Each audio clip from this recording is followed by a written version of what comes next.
بسم اللہ الرحمن الرحیم، اللہم صلی علی محمد وعلی آل محمد۔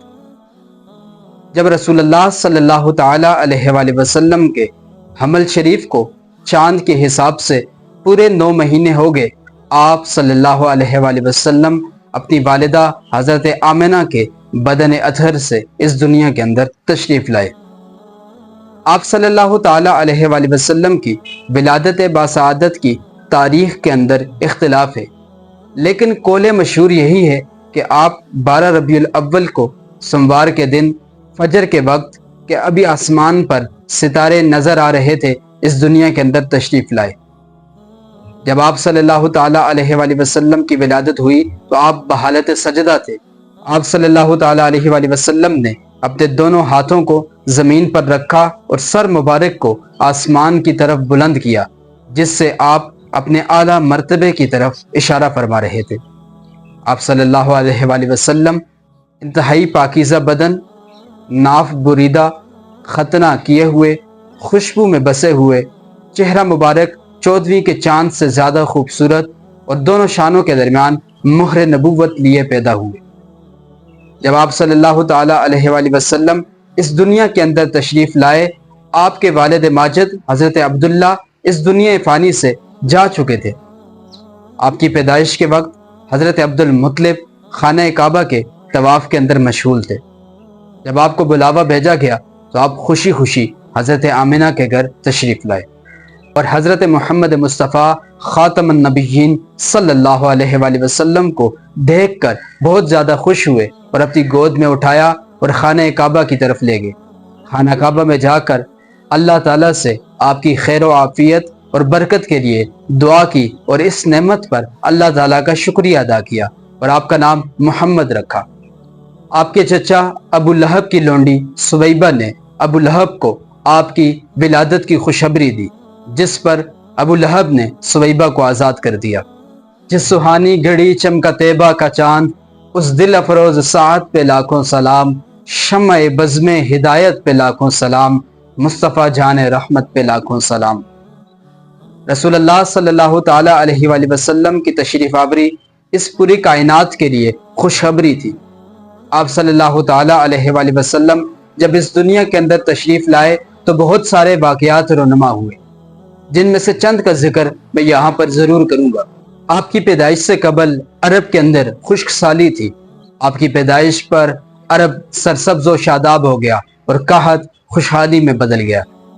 اسی طرح خانہ کعبہ کے اندر رکھے ہوئے بت منہ کے بل گر پڑے۔ فارس کے مجوسیوں کی 1000 سال سے جلائی ہوئی آگ ایک دم سے بجھ گئی اور ان کے بار بار جلانے پر بھی وہ آگ دوبارہ نہ جل سکی۔ کسرا کے محلات کے 14 کنگورے گر پڑے، جو اس بات کی طرف اشارہ تھا کہ 14 حکمرانوں کے بعد فارس فرزندان اسلام کے قبضے میں آ جائے گا۔ ہمدان اور کم کے علاقے کے درمیان 6 میل لمبی اور 6 میل چوڑی بحیرہ ساوا ایک دم سے خشک ہو گیا، جس کے کناروں پر لوگ شرک اور بت پرستی کیا کرتے تھے۔ رسول اللہ صلی اللہ تعالی علیہ وآلہ وسلم کی والدہ کے بدن اطہر سے ایک ایسا نور نکلا جس سے بصرہ کے محلات روشن ہو گئے۔ آپ صلی اللہ تعالی علیہ وآلہ وسلم کی پیدائش پورے عالم انسانیت اور تمام عالمین کے لیے خوشخبری تھی۔ پیدائش کے بعد آپ صلی اللہ تعالی علیہ وآلہ وسلم نے چند روز تک اپنی والدہ کا دودھ نوش فرمایا۔ اس کے بعد ابو لہب کی لونڈی سویبہ نے آپ کو دودھ پلایا۔ عرب کا یہ رواج تھا کہ وہ اپنے بچوں کو دودھ پلانے کے لیے قریب کے دیہات کے اندر بھیج دیا کرتے تھے، جہاں کی آب و ہوا بہت زیادہ صاف ہوتی تھی، جس سے بچوں کی جسمانی صحت بھی اچھی رہتی تھی اور خالص اور فصیح عربی زبان بھی سیکھ جاتے تھے، کیونکہ شہر کے اندر مختلف لوگوں کے ساتھ میل جول کی وجہ سے عرب کی زبان فصیح و بلیغ نہیں رہا کرتی تھی۔ جس جگہ رسول اللہ صلی اللہ تعالی علیہ وآلہ وسلم کی ولادت ہوئی، سعودی گورنمنٹ نے اس جگہ پر ایک مکتبہ مکہ المکرمہ بنا دیا ہے اور اس کو ایک لائبریری کی شکل دے دی ہے۔ بہت سارے عاشقان مصطفیٰ اس جگہ کی حاضری ضرور کرتے ہیں اور وہاں پر درود و سلام کے نذرانے پیش کرتے ہیں۔ حضرت حلیمہ سعدیہ بیان فرماتی ہیں کہ میں بنی سعد کی کچھ عورتوں کے ہمراہ دودھ پینے والے بچوں کی تلاش کے اندر مکہ مکرمہ روانہ ہوئی۔ اس سال عرب کے اندر قحط بڑا ہوا تھا۔ میری گود کے اندر ایک بچہ تھا اور فکر و فاقہ کی وجہ سے میں اس بچے کا دودھ نہیں پورا کر پاتی تھی۔ وہ بچہ بھوک کی وجہ سے ساری رات روتا اور بلبلاتا اور ہم اس کی دلجوئی کے لیے پوری رات بیٹھ کر گزار دیتے۔ ہمارے پاس ایک اونٹنی تھی جس کے پاس دودھ نہ تھا، اور جس خچر پر بیٹھ کر میں مکہ روانہ ہوئی وہ اتنا لاغر اور کمزور تھا کہ وہ قافلے والوں سے ہمیشہ پیچھے رہ جاتا اور چل نہ سکتا، جس کی وجہ سے قافلے والے بھی تنگ آ گئے تھے۔ بڑی مشکلوں کے ساتھ ہم نے یہ سفر طے کیا اور ہم مکہ مکرمہ کے اندر پہنچے۔ جو بھی عورت رسول اللہ صلی اللہ تعالی علیہ وآلہ وسلم کو دیکھتی اور جب اسے یہ پتہ چلتا کہ آپ یتیم ہیں تو آپ کو لینے سے انکار کر دیتی، کیونکہ اس یتیم بچے کے گھر والوں سے ان کو انعام و اکرام ملنے کی کوئی امید نہ تھی۔ ادھر حضرت حلیمہ سعدیہ کے مقدر سنورنے والے تھے اور آپ کے دودھ کی کمی آپ کے لیے باعث رحمت اور فضل ہونے والی تھی، کیونکہ آپ کی گود کے اندر بچہ اور دودھ کی کمی کی وجہ سے کسی نے بھی آپ کو اپنا بچہ نہ دیا۔ حضرت حلیمہ فرماتی ہیں کہ میں نے اپنے شوہر حارث بن عبد العزیٰ سے کہا، مجھے یہ گوارا نہیں کہ میں یہاں سے خالی ہاتھ واپس جاؤں، میں اس یتیم بچے کو اپنے ساتھ ضرور لے کر جاؤں گی۔ جس پر آپ کے شوہر رضامند ہو گئے اور آپ نے اس بچے کو یعنی رسول اللہ صلی اللہ علیہ وآلہ وسلم کو گود لے لیا۔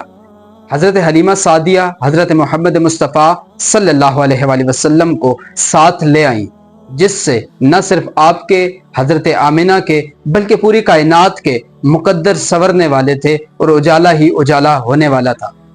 جب حلیمہ سعدیہ آپ کو لے کر خیمے کے اندر آئی اور آپ کو دودھ پلانے لگی، وہی حلیمہ سعدیہ جن کے پاس پہلے اتنا دودھ نہ تھا کہ ان کا اپنا بچہ سیر ہو کر پی سکتا، برکات نبوت کی وجہ سے آپ کے پاس اتنا دودھ ہوا کہ رسول اللہ صلی اللہ علیہ وآلہ وسلم نے سیر ہو کر دودھ پیا اور آپ کے رضائی بھائی نے بھی دودھ سیر ہو کر پیا اور سو گئے۔ جب آپ کی نظر اونٹنی پر پڑی تو اس کے تھن دودھ سے بھر گئے تھے۔ آپ یہ منظر دیکھ کر حیران ہوئی، اس اونٹنی کا دودھ دھو کر پیا اور خوب سیر ہو کر پیا اور یہ پوری رات پرسکون گزاری۔ حضرت حلیمہ سعدیہ کے شوہر نے آپ صلی اللہ تعالی علیہ وآلہ وسلم کی یہ برکتیں دیکھ کر حضرت حلیمہ سے فرمایا کہ تم نے کیا ہی خوب برکتوں والا بچہ لایا ہے، جس کی برکتوں سے ہمارے مقدر سنور گئے ہیں اور برکات کا نزول ہونے لگ گیا ہے۔ حضرت حلیمہ فرماتی ہیں اس کے بعد ہم حضور صلی اللہ تعالی علیہ وآلہ وسلم کو لے کر مکہ سے روانہ ہوئے۔ واپسی پر تمام منظر ہی عجیب و غریب تھا۔ اب وہی خچر جس پر بیٹھ کر میں مکہ آئی تھی، جو اتنا کمزور تھا کہ قافلے والوں سے پیچھے رہ جاتا تھا، اب کی بار ایسا نہ تھا۔ اب کی بار وہ خچر سب سے آگے دوڑتا ہوا جاتا۔ قافلے والے اس منظر کو دیکھ کر حیران ہوئے اور آپ سے پوچھنے لگے، اے حلیمہ، کیا یہ وہی خچر ہے جس پر بیٹھ کر تم مکہ آئی تھی، یا تم نے کوئی نیا خچر خریدا ہے جس کی اتنی تیز رفتار ہے؟ آپ نے فرمایا کہ یہ وہی خچر ہے، اور یوں آپ کا یہ پورا سفر طے ہوا۔ ہم واپس اپنے گھر پہنچے۔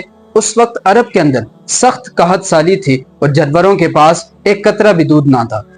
جب میں نے اپنے گھر کے اندر قدم رکھا تو تمام جانوروں کے تھنوں کے اندر دودھ بھر آیا، حالانکہ پوری بستی میں کسی کے جانوروں کے پاس ایک قطرہ بھی دودھ نہ تھا۔